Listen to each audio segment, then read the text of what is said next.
Hello friends, welcome to EPG Pathshala.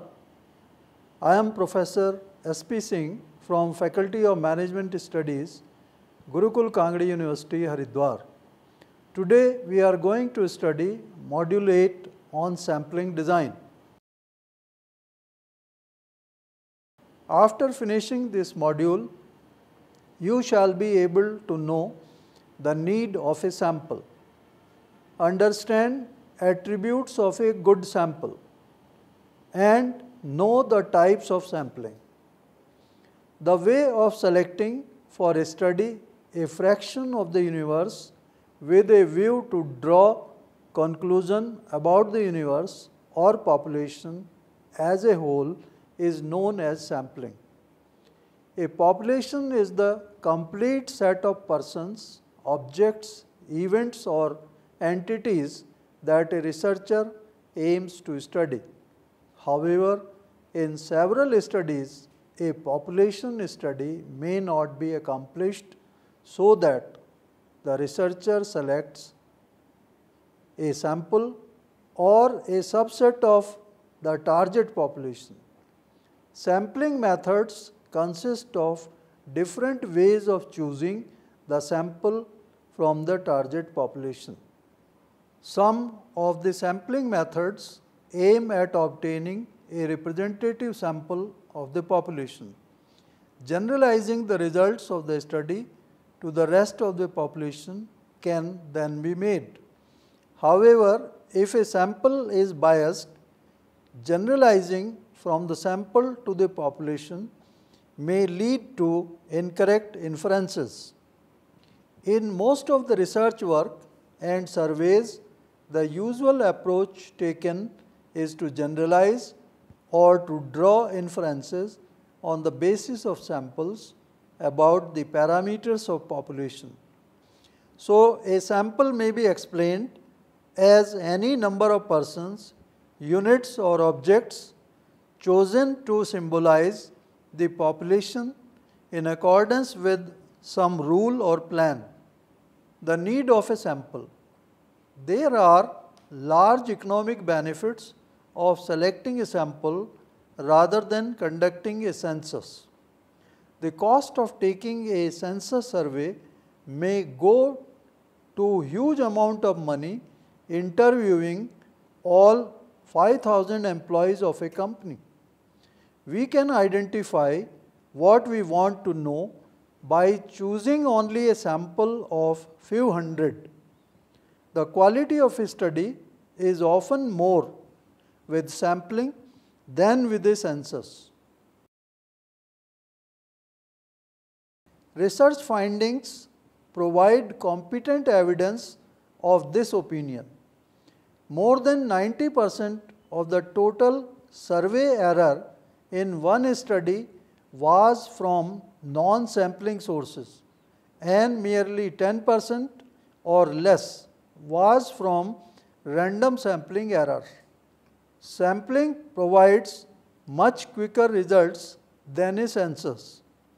The speed of execution brings down the time between the acknowledgement of a need for information and that information at hand.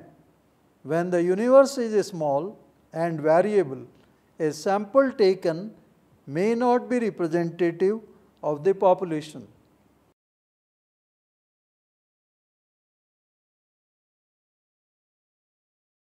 The conclusive test of a sample design is the extent to which it represents the characteristics of the universe. In measurement terms, the sample must hold validity which depends on the considerations of accuracy and precision. Accuracy is the extent to which bias is non-existent from the sample. In an exact sample, the underestimator and the overestimators are adjusted among the members of the sample. An accurate sample contains no systematic variance. Systematic variance is the variation in measures caused by some known or unknown effects that cause the scores to incline in one direction more than the other. The numerical descriptors that give an account of the sample may be expected to differ from those that explain population because of random fluctuations existing in the sampling process. This is called sampling error and indicates the influences of chance in choosing the sample members. Sampling error is what remains after all known sources of systematic variance have been taken into consideration. Sampling error is composed of random fluctuations only, although some systematic variance not known may be contained in when too many or too few sample members possess a particular feature. The standard error of estimate, a type of standard deviation, measures the precision. The lesser the standard error of estimate, the greater is the degree of precision of the sample. Parameters of interest. Population parameters are concise descriptors of variables of interest in the population. Sample statistics are descriptors of the relevant variable computed from sample data. Sample statistics are estimators of population parameters and are the basis of our inferences about the population because they are the best estimates of the population. When the variables of interest of the study are measured on interval scale or ratio scale, the sample mean is used to estimate the population average and the sample standard deviation is used to estimate the population standard deviation. If a study focuses on nominally selected data, the population proportion parameter would be of interest. Proportion measures are essentially for nominal data and are extensively applied to measures as well. Type of sampling. Broadly, there are two types of sampling: probability sampling and non-probability sampling. Probability sampling. The major types of probability sampling include simple random sampling, systematic sampling, stratified sampling, and cluster sampling. Simple random sampling. Simple random sampling is the subject of discourse of all scientific sampling. All other techniques of scientific sampling are degrees of change of the simple random sampling. The simple random sample is the basic sampling method supposed in statistical methods and computations. The simple random sampling denotes that every member of the population has an equal probability of being included in the sample, but also renders the selection of every feasible combination of the desired number of cases equally likely. It ensures that the selected sample is representative of the population. Also, the statistical conclusions drawn from analysis of the sample will be well founded. The systematic sampling also employs the principle of random sampling.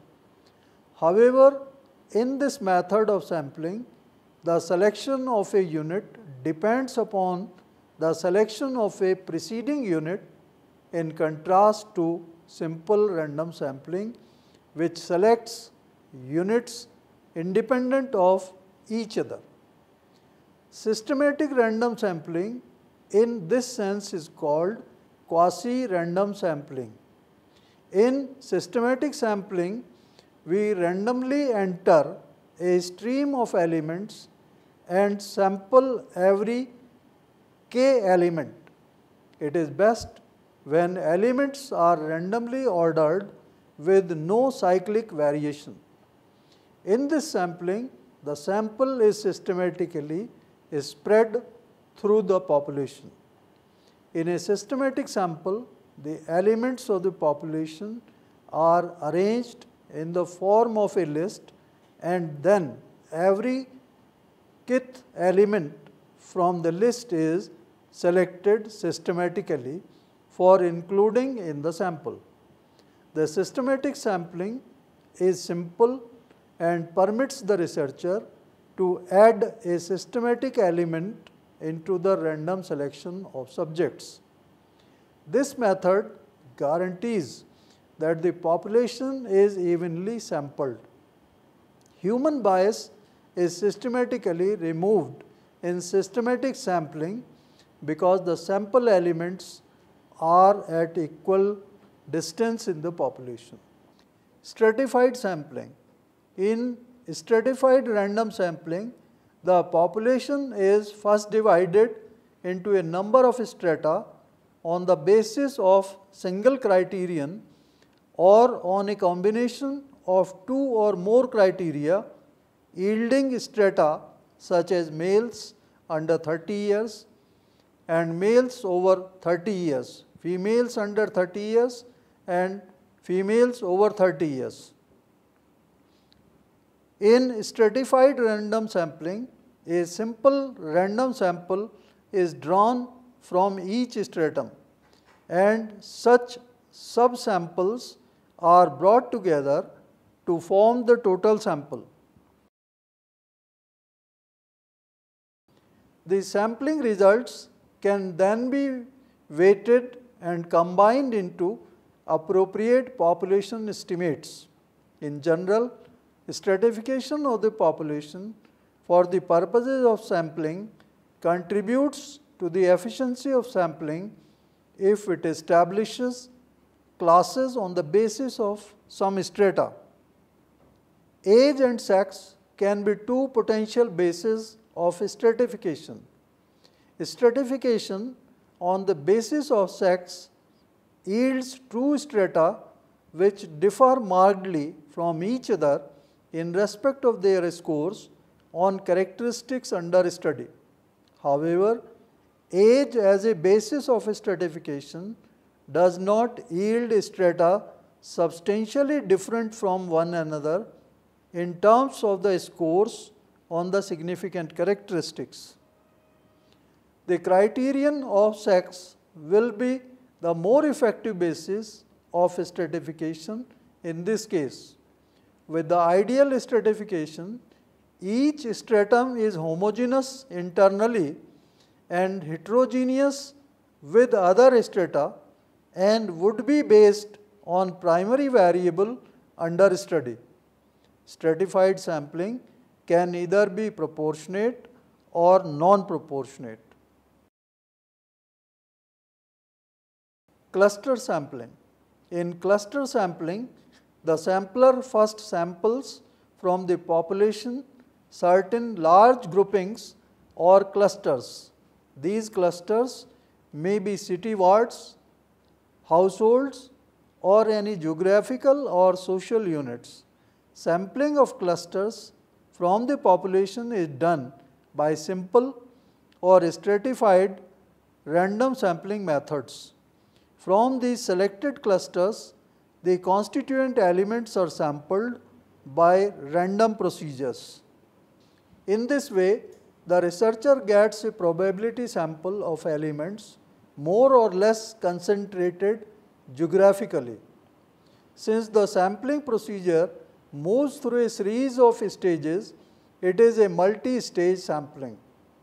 The movement is from the more inclusive to the less including sampling until the researcher finally arrives at the population elements that constitute the desired sample. with cluster sampling, it is no longer true that every combination of the desired number of elements in the population is equally likely to be selected in the sample. In the cluster sampling, the margin of error is much greater. Non-probability sampling. Non-probability samples do not employ random sampling. They do not possess the virtues of probability sampling and do not estimate the probability of each element in the population of being selected in the sample. Still, they are usually essential and inevitable. Convenience sampling. Convenience sampling is a variant of non-probability sampling where subjects are chosen due to their convenience, access and nearness to the researcher. The subjects are chosen just because they are easiest to be approached for the study and the researcher did not think carefully selecting subjects that have the characteristics of the whole population. Since it is quick, economical, easy, ready availability of the subjects, many researchers hold convenience sampling above other methods. Very common example of convenience sampling is selecting students as subjects for the research. Other examples are subjects selected from a clinic, a class or an institution easily accessible to the researcher. In such examples, the researcher unintentionally keeps out a large proportion of the population. Purposive sampling. The use of judgment and a careful consideration to attain representative samples by containing presumably typical areas or groups in the sample are the characteristics of purposive sampling. While using purposive sampling, the researcher chooses sample with an objective in mind, having one or more specific predetermined groups. For instance, we come across people in a mall or on the street carrying a clipboard, stopping people and asking if they could interview them. Most probably, they are conducting a purposive sample, most likely engaged in market research. Purposive sampling can be helpful in situations where the investigator reaches a target sample quickly and where proportion of the sample is not the major concern. In this type of sampling, the researcher most probably gets the opinion of his target population, but is also likely to give more weight to subgroups in population that are more readily accessible. Methods like quota sampling and snowball sampling are subcategories of purposive sampling. Quota sampling. In quota sampling, understanding of the strata of population, for example, sex, race, region and so on, is utilized to choose representative, typical and suitable sample members for predefined research purposes. In quota sampling, the investigator selects individuals non-randomly according to some specific quota. Usually two kinds of quota sampling are proportional and non-proportional. Snowball sampling begins by identifying individuals who fulfill the criteria for inclusion in the study. Then they are asked to recommend others whom they may know also meet the criteria. Although this method would hardly lead to representative samples, there are occasions when it may be the best method available. Snowball sampling is especially useful when the researcher is trying to reach inaccessible or hard to find populations. The investigator desires to represent the chief characteristics of the population by sampling a proportion of each stratum in proportional quota sampling.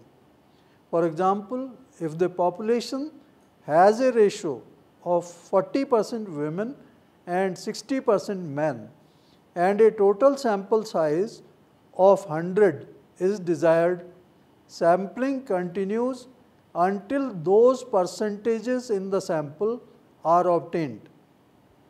The problem with quota sampling is to decide the specific characteristics on which to base the quota, that is gender, age, education, race or religion, etc.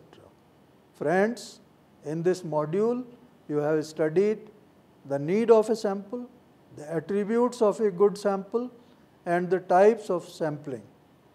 Thanks for visiting EPG Pathshala.